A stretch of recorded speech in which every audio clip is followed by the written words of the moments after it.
આજે આપણે બનાવવાના છે પનીર ભુરજી રાઈસ। એની માટે આપણને જોશે 4-5 કળી લસણ, 2 ટામેટા છે, 1 કાંદો છે અને 100 ગ્રામ જેટલું ઘરે બનાવેલું પનીર છે। અને એની માટે રાઈસ લેવાના છે, જે આપણે રાતે યા સવારે આપણા જે બચી ગયા હોય રાઈસ, આપણે એ જ યુઝ કરશું। આપણે વઘારવાની શરૂઆત કરીએ રાઈસ માટે। તેલ ગરમ થાય એટલે એમાં આપણે રાઈ જીરાનો વઘાર કરી દઈશું।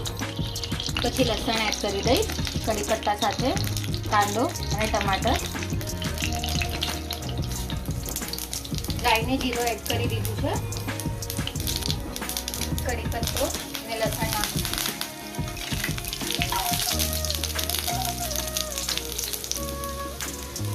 લસણ આપણું થોડું ગોલ્ડન થવા આવ્યું છે, કાંદા એડ કરી દઈએ।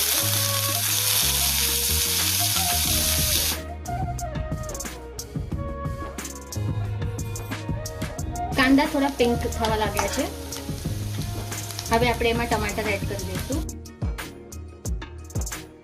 ગેસ આપણે મીડિયમ જ રાખવાનો છે, એટલે ટમાટર આવી રીતે પ્રેસ કરતા જવાનું।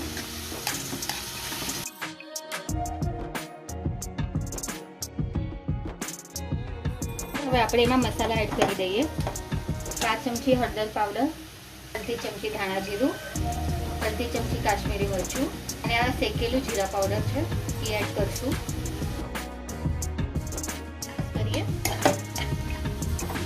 મીઠું થોડું ઓછું જ એડ કરવાનું, કારણ કે રાઈસમાં ઓલરેડી મીઠું હોય જ છે।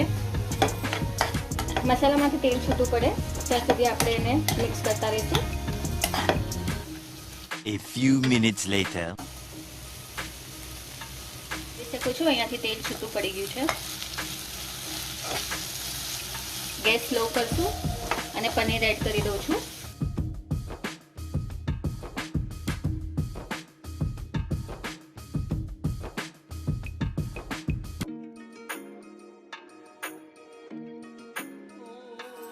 A few minutes later.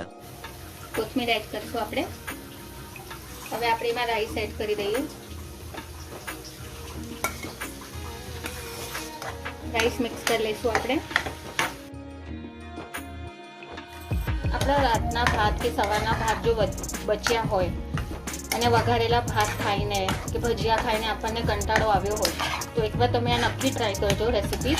2 થી 3 મિનિટ સુધી આપણે આને મિક્સ કરતા રહીશું અને પછી આપણે ગેસ બંધ કરી દઈશું।